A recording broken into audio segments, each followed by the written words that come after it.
번째 주일이 맞습니다.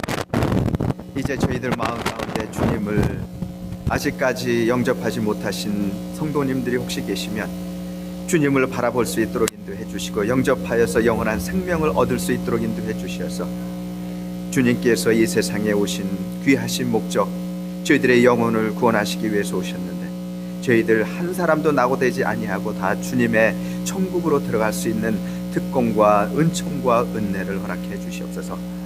부족한 종을 주님께서 담위에 세우셨습니다. 이제 저희 입술이 아니라 주의 성령의 말씀이 되어서 저희 성도님들 마음 가운데 떨어져서 많은 결실을 맺을 수 있도록 이 시간을 축복해 주시고 인도해 주시옵소서. 예수님 이름으로 간절히 기도드립니다. 아멘. 벌써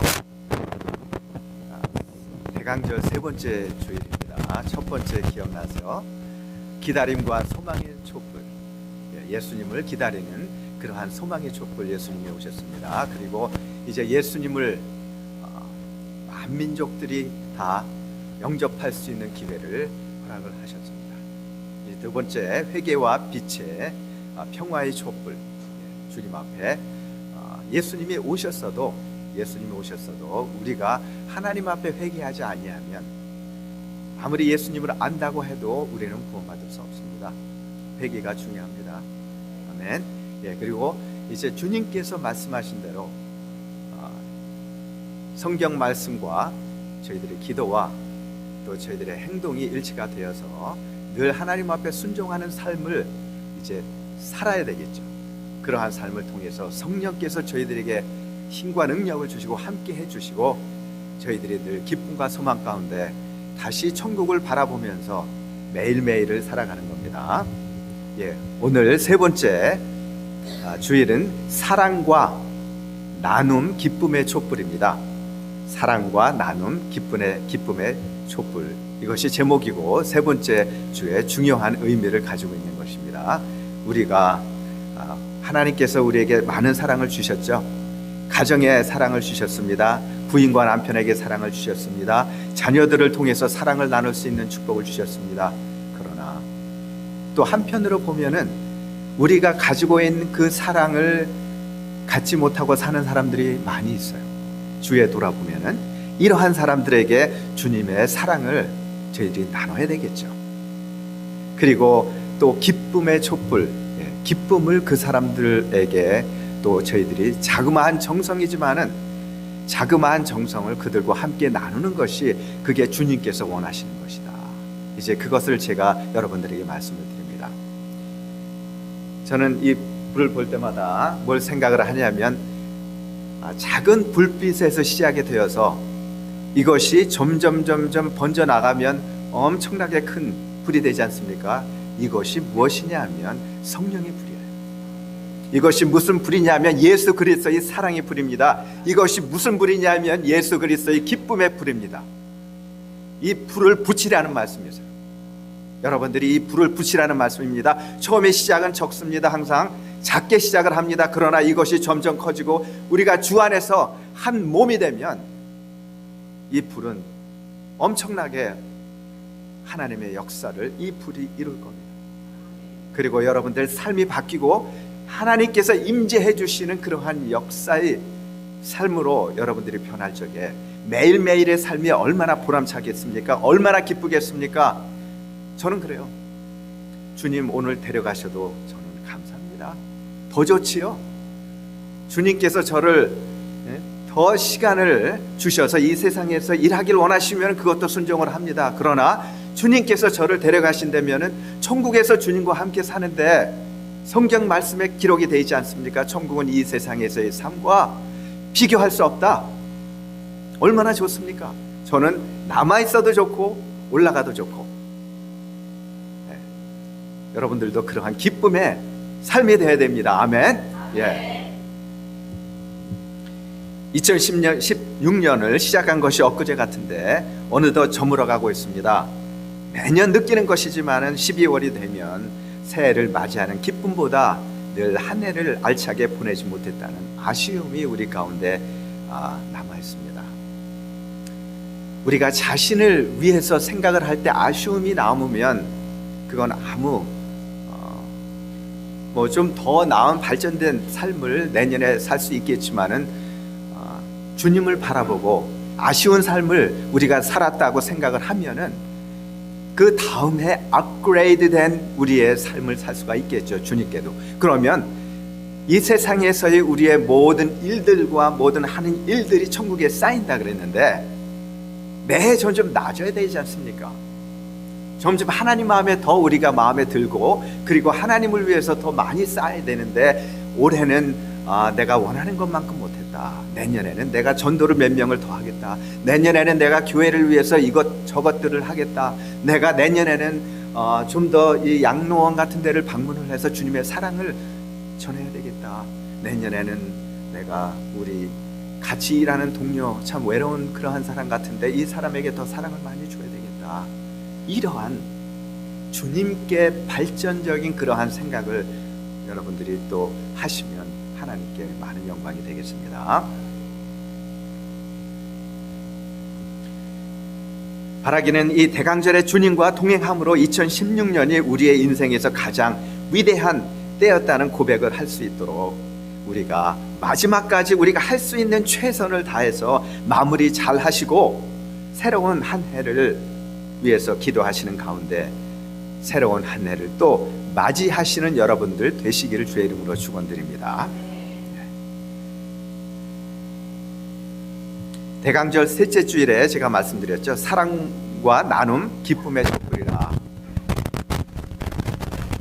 대강절 셋째 주일에는 구유에 누인 사람을 찾아가, 다시 말씀을 드리면 구유에 말이 먹는 그 밥통에 누였다는 것 그 자체가 뭘 의미를 합니까? 경제적으로 어렵다는 얘기죠.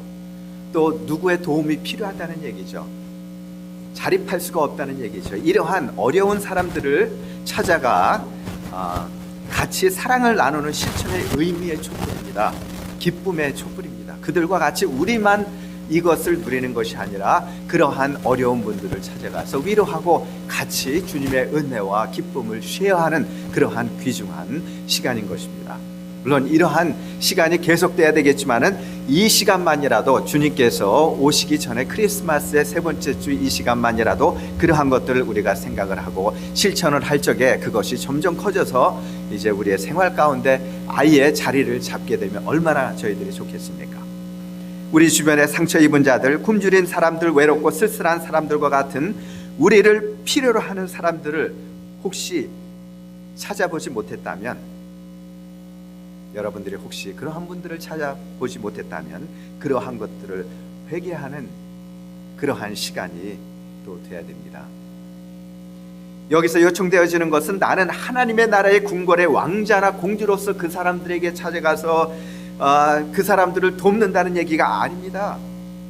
철저하게 한밤중들의 그 누굽니까? 목자들이죠. 목자들이 돈이 많은 사람들입니까? 아니에요. 매일매일 열심히 일해서 그 품삯을 받고 그리고 사는 사람들이에요. 이 사람들이 주님을 찾아갔다는 거죠. 이러한 마음으로 저희들이 이제 어려운 분들을 찾아가라는 말씀이죠. 너무 조용하니까 여러분들 어떤 면으로 보면은 나의 우월의식이 배제돼야 됩니다. 진정한 의미로 구유의 아기를 섬기는 자세가 우리가 중요한 거예요. 제가 말씀드렸지만은 저희들은 자랑할 게 아무것도 없습니다. 이 세상을 벗어나면은 다 똑같아요. 근데 이 세상에서 나는 좋은 학교를 나왔다, 나는 경제적으로 부유하다, 나는 똑똑하다, 나는 잘생겼다, 이러한 것 갖고 남한테 어깨에 좀 힘을 주면서 산다고 해도 그렇게 사는 인생이라면은 자신을 몰라도 너무 모르는 그러한 인생입니다. 중요한 점은 가벼운 동정을 베풀고 자비의 마음을 갖는 것이 아니고 나에게 주어진 몫을 형제 자매와 나누는 것이에요. 누가 이 몫을 정해줍니까? 주님께서 우리에게 몫을 정해주는 거 아닙니까? 너희들이 예수 믿고 그리스도로 예수님을 영접을 했으면은 그 그리스도의 자녀답게 사명을 감당을 하고 살아야 된다는 얘기죠. 어느 마을에 한 농부가 살고 있었습니다. 이 농부는 열심히 농사를 지었고 가을에 추수한 곡식이 창고를 채우고 또 남는 그러한 하나님의 축복을 많이 많이 주셨어요. 그래서 마당까지 곡식이 가득 찼다 그럽니다. 그런데 하룻밤이 지나면 마당에 쌓아놓은 곡식이 이상하게 조금씩 줄어드는 것이었어요. 알고 보니까 이웃 마을 사람들이 하필이면은 이 사람은 괜찮은데 다른 사람들의 눈에 병충해가 돌아가지고 취소한 것이 적어서 곡식을 밤에 많이 쌓아놨으니까 몰래 조금씩 훔쳐가는 거예요. 농부의 부인은 걱정이 되었습니다. 밤에 도둑이 곡식을 훔쳐가지 못하게 대문을 우리가 잠그든지 아니면 사람을 써서 지키든지 하는 게 옳지 않습니까? 남편에게 그렇게 얘기했어요. 그러자 농부는 대답을 했습니다.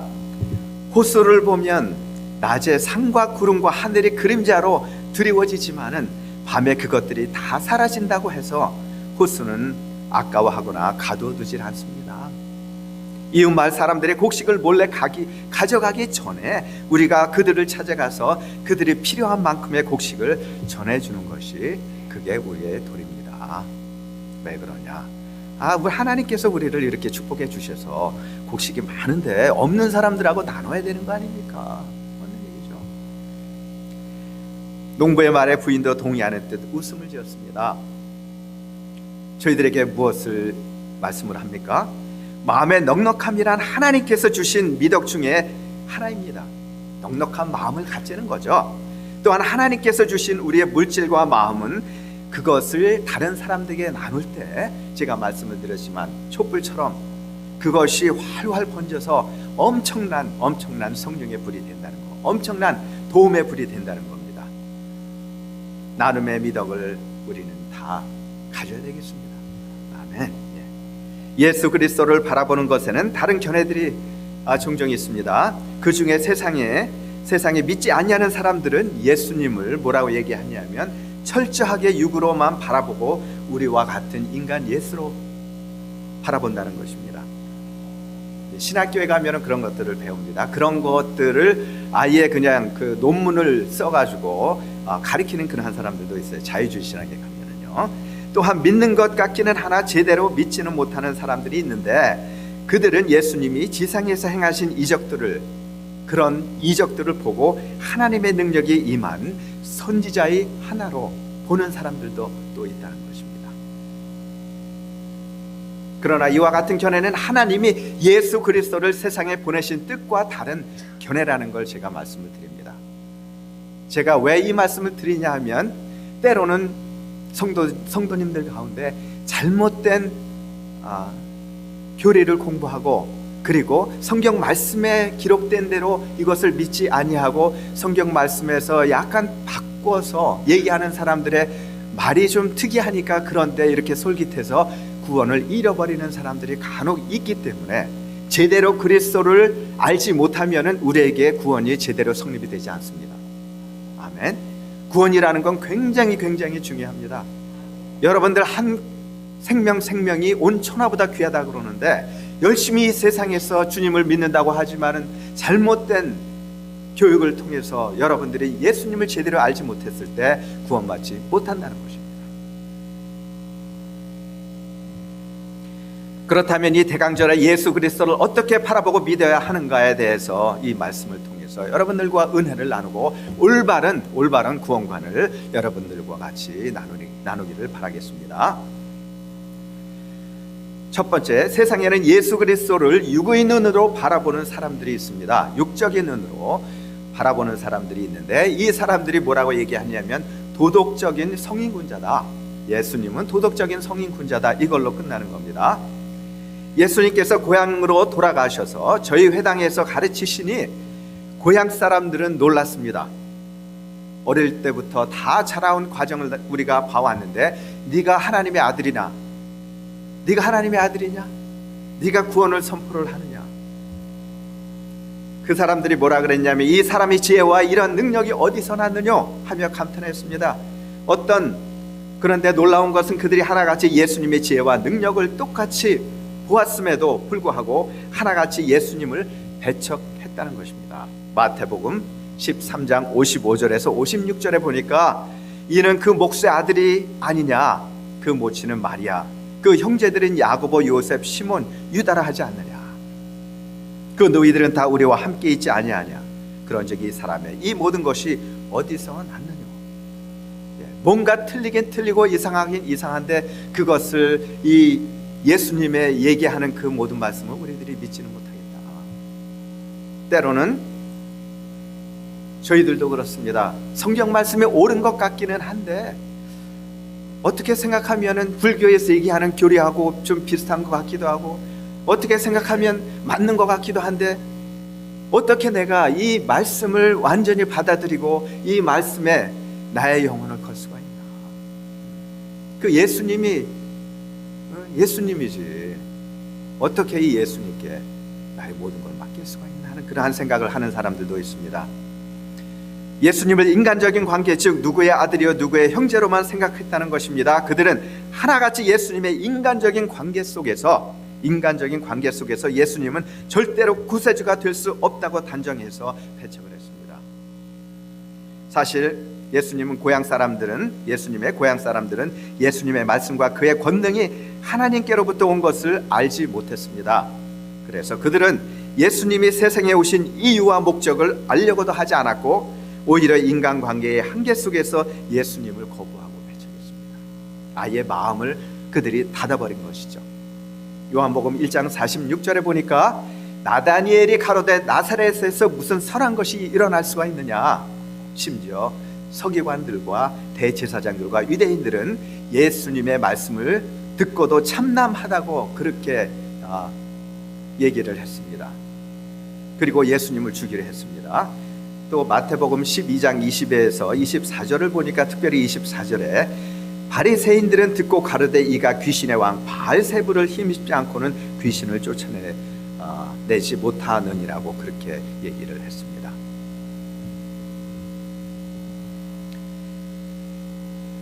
야고보서 1장 26절에 보니까 누구든지 스스로 경건하다고 생각하며 자기 혀를 제갈먹이지 아니하고 자기의 마음을 속이면 이 사람의 경건은 헛것이라. 이제 저희들에게 말씀을 하고 있습니다. 너희들이 정말 예수 그리스도를 구주로 영접하느냐? 아니면 2000년 전에 오신 하나의 성인으로만 생각을 하느냐? 그 예수 그리스도를 구주로 영접을 했다면 무엇이 우리의 삶 가운데 나는 크리스찬이다 하는 걸 증명을 하느냐? 만일에 우리가 예수님을 그냥 알고 마음에 수양하는 그러한 마음으로 이제 주님의 교회로 오신다면 이제는 거기에서 벗어나서 그 위에 단계인 이제 주님께서는 우리의 영혼을 천국으로 인도하시기 위해서 오신 그러한 분이라는 걸 여러분들이 믿으시기를 주의 이름으로 축원드립니다. 스스로 아무리 경건한 것 같아도 그 속에 온전한 믿음이 없으면 그것은 소용이 없습니다. 어떠한 믿음입니까? 주님께서 우리를 컨트롤하는 믿음이에요. 주님께서 우리와 함께 해주셔서 우리가 주님과 같이 가는 그 믿음을 말씀을 하고 있습니다. 갈라디아서 3장 26절의 말씀을 보니까 너희가 다 믿음으로 말미암아 그리스도 예수 안에서 하나님의 아들이 되었다 그러는데 자녀가 되었다, 아들 딸들이 되었다는 말입니다. 이렇게 하는 말씀처럼 믿음의 눈을 가져 믿음 가운데 하나님의 자녀들이 우리는 다 되었고 이제 매 순간순간 하나님께서 성령을 통해서 우리가 하나님의 자녀가 되었다는 것을 저희들에게 알려주십니다. 그리고 확신시켜 주시고 함께 하심으로 저희들을 인도하시고 보호하십니다. 두 번째로 세상에는 예수 그리스도를 기적의 선지자로만 바라보는 그러한 사람들이 있습니다. 세례 요한 같은 또는 엘리야 같은 그러한 사람으로 바라보는 사람들이 있습니다.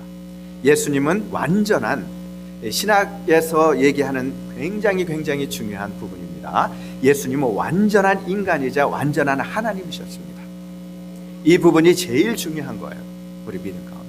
왜 그러냐면 완전한 인간이 되질 않으면 우리 죄를 예수님께서 담당하실 수가 없어요. 그리고 완전한 하나님이라면 우리의 인간과 관계가 없죠. 그래서 완전한 예수 그리스도는 완전한 사람이셔야 우리를 영어로 얘기하면 qualify 한다고 합니다. 자격이 있으신 거예요. 우리를 구원하실 자격이 있어요. 그리고 완전한 하나님이기 때문에 우리를 죽음에서 일어낼 수가, 그 죽음에서 일으키실 수가 있는 그러한 하나님인 것입니다. 예수 그리스도를 기적의 선지자로 바라보는 사람들은 육의 눈으로 보는 믿음 없는 사람들보다는 좀 더 믿음이 있다고 얘기할 수가 있습니다. 그렇게 생각할 수가 있습니다. 그러나 그들의 신앙은 굉장히 위험한 겁니다. 예수 그리스도를 기적의 선지자로만 바라보는 사람들은 하나님이 예수 독생자 그리스도를 세상에 보내신 그 진정한 이유와 목적을 정확히 알지 못하는 그러한 사람들입니다. 마태복음 16장 13절에서 4절을 보니까 예수께서 가이사랴 빌립보 지방에 이르러 제자들에게 물어 가라사대 사람이 인자를 누구라고 물으시는 장면이 나옵니다. 이 질문에 제자들은 여러 대답을 하고 있습니다. 14절에 보니까 가로되 더러는 세례 요한, 더러는 엘리야, 어떤 이는 예레미야나 선지자 중에 하나이다 라고 대답을 했습니다. 많은 사람들이 단 한 분이신 예수님을 바라보면서 서로 다르게 생각을 했다는 것입니다. 그들은 예수님의 말씀에 권능이 임하시고 능력이 나타나고 이적과 기사와 표적이 따르는 그것만을 보았습니다. 그래서 그들은 예수님을 믿을 수밖에 없었음에도 불구하고 그들은 유대교적인 신앙의 틀에서 예수님을 바라봤다는 것입니다. 유대교적 틀이, 신앙적 틀이 무엇입니까? 이 사람은 선지자다. 그러나 메시아는 아니다. 지금도 유대인들은요, 메시아를 기다린다고, 어떤 사람들은, 다는 아니고 어떤 유대인들은 메시아를 지금도 기다린다고 합니다. 그들은 예수님께서 메시아라는 걸 믿지 못해요. 결국 그들은 아직까지 주님을 제대로 만나지 못했고 그저 남들이 이야기하는 소문에 들은 예수님이 그러할 것이다 라는 추측으로 예수님을 이야기하는 정도입니다. 제가 이 부분이 있어서 많이 걱정되는 그런 부분입니다. 제가 옛날부터 고등학교 때부터 신앙생활을 쭉 해왔는데 하나님의 말씀을 제대로 이해를 못하고 영혼에 대해서, 귀중함에 대해서 제대로 이해하지 못할 때는 정적인 신앙 쪽으로 많이 흘렀어요. 그래서 기도원에도 많이 갔습니다. 또 능력 있는 그러한 분들한테 기도받는 것도 좋아했고 또 그러한 부분들 중요하다고 생각을 했는데 점점 하나님의 말씀을 깨닫고 신앙적으로 살다 보니까 이것은 하나님께서 계신 성령께서 역사하시는 그러한 한 부분이지 이것이 중점이 될 수가 없다. 지금도 기억합니다. 저는 하늘산 기도원에 자주 갔는데 하늘산 기도원 그 이천성 목사님 아시죠? 거기 가면은 환자들이 많이 와 있어요. 환자들이 많이 와 있는데 많은 분들이 보면은 본인들이 고생하는 병 때문에 오셔서 기도를 받기를 원하고 그 병이 치료함 이것을 원하는 분들이 많이 있고 깊은 하나님의 지식이 조금 모자라는 그러한 부분들을 제가 봤습니다. 다시 말씀을 드리면 교회에 나오긴 나오되 기적을 바라보고 하나님의 역사를 바라보고 하나님이 살아계시다는 걸 바라보고 그것만을 위해서 교회에 나온다면 굉장히 위험한 신앙이라는 말씀입니다. 그 단계도 필요하죠. 하나님이 살아계신 걸 저희들이 이해하고 그 살아계신 하나님이 나와 함께 하시는 그것이 필요하죠. 그러나 그거보다 더 중요한 위의 단계가 무엇입니까? 하나님의 말씀대로 순종하며 우리의 삶을 살아가는 겁니다. 우리들이 자녀들을 키울 때 어떡합니까? 이쁜 자녀들이 어떠한 자녀입니까? 자녀가 부모의 마음을 알고 부모가 원하는 대로 얘기하는 대로 말을 잘 듣고 얘기를 일일이 하지 않아도 알아서 척척척척 하는 그 자녀들, 이 자녀들을 우리가 좋아하지 않습니까? 주님께도 마찬가지입니다. 주님께서 우리의 어느 정도의 신앙 레벨이 됐으면 이제는 우리가 알아서 주님께서 원하시는 일들을 할 때에 그때 주님께서 기뻐하시고 우리가 더 많은 영적인 축복을 누리고 하나님께서 원하시는 단계로 점점 업그레이드 해가지고 나갈 수가 있는 것입니다.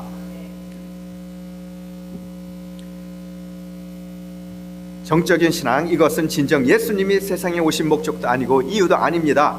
예수님의 세상에 오심을 오해하는 사람들은 언제나 먹을 것과 병 고침을 원했고 자신의 무언가 문제 해결을 받기를 원했기 때문에 그들은 때로는 오해를 하고 시험에 들기도 합니다.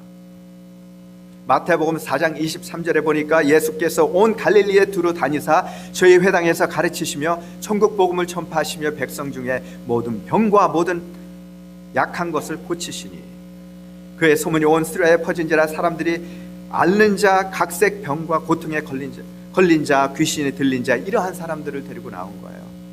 그리고 25절에 보니까 갈릴리와 데가볼리아, 예루살렘과 유대와 온 유단, 요르단 건너편에서 허다한 무리가 쫓았더라. 그리고 요한복음 6장 21절에서 27절에 보니까 오병이어의 기적이 거기서 일어났습니다. 많은 사람들이 이제 세상의 주님을 정말 능력 있는 분이다, 선지자다, 세상의 임금으로 우리가 추대하면은 우리 이스라엘이 정말 대단한 나라가 되겠다. 그리고 예수님을 임금으로 추대하려고 했어요. 그러나 예수님은 임금을 원하지 않습니다.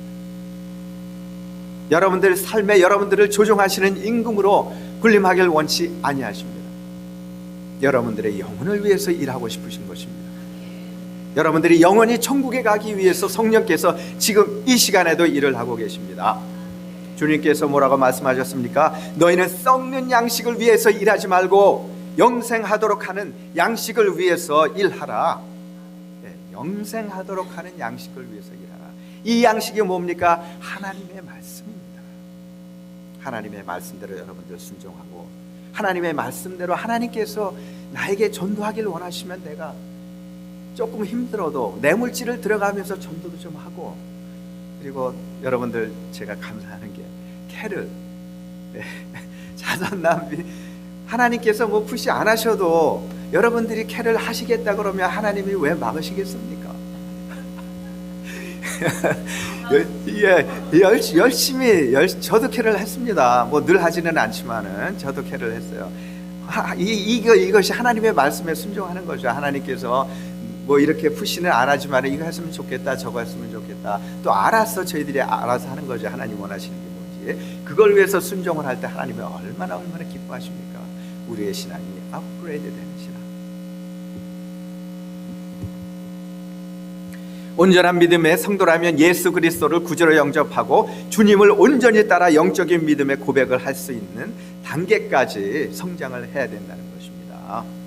예수님은 성인군자로 오신 것도 아니고 예수님은 선지자로 오신 것도 아니고, 또 세 번째 우리가 가져야 할 눈은 바로 주님께서 오신 목적이 뭐냐면 주를 향한 믿음의 영적인 눈이 뜨이기를 바라시는 거예요. 네, 영적으로 우리의 영원한 생명을 위해서 오셨다는 것입니다. 예수께서 제자들에게 너희는 나를 누구냐 그렇게 물어봤습니다. 예수님의 제자들 중에 가장 큰 형님이 누굽니까? 베드로죠. 예. 주는 그리스도시여 살아계신 하나님의 아들이십니다. 사실 그가 믿음의 고백을 했으나 그는 아직도 믿음 가운데 완벽한 사람이 아니었는데 그 말을 한 거예요. 베드로가 얼마나 약한 사람이었습니까? 나이는 많지만은 영적으로는 약한 사람이었던 것 같아요. 그는 어린아이 앞에서 주님을 알지 못한다고 세 번이나 부인한 사람입니다. 그런데 참으로 놀라운 것은 그가 고백한 이 대답이 그로 하여금 그를 복되게 했다는 것입니다. 여러분 지금 어떻게 여러분들이 예수님을 고백할 수 있겠습니까? 속으로 베드로처럼 고백할 수 있겠습니까? 양심에 손을 얹고. 그럼 축복받은 분들입니다. 정말. 그리고 아직까지 그게 안 된 분들은 하나님 앞에 기도하세요. 하나님 더 주님을 알게 해주세요. 고린도전서 12장 3절에 보니까 그러므로 내가 너희에게 알게 하노니 하나님의 영으로 말하는 자는 누구든지 예수를 저주할 자라 하지 않고 성령으로 아니하고는 누구든지 예수를 주시라 할 수 없느니라. 여러분들이 손을 얹고 기도할 때 예수님을 주라고 시인할 수 있는 건 성령께서 함께 하시기 때문에 여러분들 시인할 수가 있는 것입니다. 그렇습니다. 우리로 하여금 하나님의 영이 하시는 그 통로가 되어야 되겠습니다. 또한 마음 가운데 믿어 입술로 주를 시인하고 신앙을 고백함으로 베드로가 결국엔 귀하게 쓰임 받았던 것 같이 우리도 우리 삶에서 예수 그리스도를 베드로처럼 시인하는, 말로만이 아니고 행동으로만이 아니고 정말 이제 말과 행동이 같이 따라가는 우리의 삶이 정말 예수 그리스도의 향기나는 그러한 삶이 될 수 있도록, 이러한 삶이 되어야만 하나님 앞에 인정받는 그러한 삶이 될 수가 있는 것입니다. 하나님의 진리의 말씀을 깨닫게 되면 참 믿음이 들어갑니다. 참 믿음이란 무엇입니까? 요한복음 3장 16절 이 말씀에 잘 되어 있습니다. 하나님이 우리를 사랑하신다는 거죠. 그 다음에 우리는 죄인이라는 걸 우리가 알아야 되는 겁니다. 그리고 예수 그리스도께서 십자가에서 저희들의 죄를 위해서 돌아가셨다는 것, 나의 죄를 위해서 돌아가셨다는 것. 마지막으로 누구든지 예수님을 구주로 영접하시고 주님께 저희들의 죄를 고백을 할 때 사함을 받게 됩니다. 그리고 영원한 생명을 얻게 되는 것이고, 그때부터 성령께서 저희들과 함께 하셔서 저희들을 인도하신다는 겁니다. 간단한 거죠. 굉장히 간단한 거지만은 이대로 산다는 것이 인간의 뜻대로 되는 것이 아니라는 것입니다. 성령께서, 하나님께서 도와주셔야만 이러한 믿음을 가질 수가 있는 거고, 이러한 삶을 살 수가 있는 것입니다. 지극히 값비싼 향유가 든 옥합을 깨뜨려서 주님께 드린 막달라 마리아는 예수 그리스도를 영적으로 깨달았습니다. 막달라 마리아는 예수님을 영적으로 깨달아서 주님이 가신 그 길을 예비한 그 사람이 되었어요. 그러나 그 자리에 또 누가 있었습니까? 다른 사람들도 있었어요. 다른 사람들이 뭐라고 얘기했냐면은 그 사람들은 예수님을 모르는 사람들이었는데 유구인으로 바라보는 사람들은 이건 아니다, 말도 안 된다, 저 돈이 얼마나, 이 향수가 얼마나 비싼 건데 그걸 다 허비하면서 예수님께 붓는가. 그들은 그렇게 그 여자를 책망하고 비난했습니다. 그러나 주님께서 뭐라고 말씀하셨습니까? 이 여자가 행한 것, 이거를 후대에게 계속 알리라, 칭찬을 하셨습니다. 여러분, 주님께서 이 세상에 오신 크리스마스, 우리가 매해 크리스마스를 맞이합니다. 그러나 매해 그 의미를 다시금 점검하시고, 나의 신앙이 주님께서 원하시는 신앙에 도달되어 있나? 주님께서는 분명히 성경에 내가 다시 오리라, 내가 다시 오리라고 약속을 하셨는데, 만일에 이 순간, 이 시간에 주님께서 우리를 데리러 오신다면 우리는 주님 앞에 들림을 받을 수 있는 신앙이 있나온가? 이것을 점검하는 귀한 시간이 되어야 됩니다. 만일에 내가 부족하다 그러면 주님 앞에 더 기도하시고, 그러면서 주님의 말씀을 상고하시고 성령께 기도하실 때 성령께서 여러분들에게 힘을 주십니다. 능력을 주십니다. 여러분, 주님께서 이 세상에 오신 이 중요한 의미를 다시금 되새기시고, 다시 한번 여러분 마음속에 되새기시고, 사랑, 나눔, 기쁨의 촛불을 이웃과 같이 나누시는 여러분들 되시기를 주의 이름으로 축원드립니다. 네, 다 같이 기도하시겠습니다.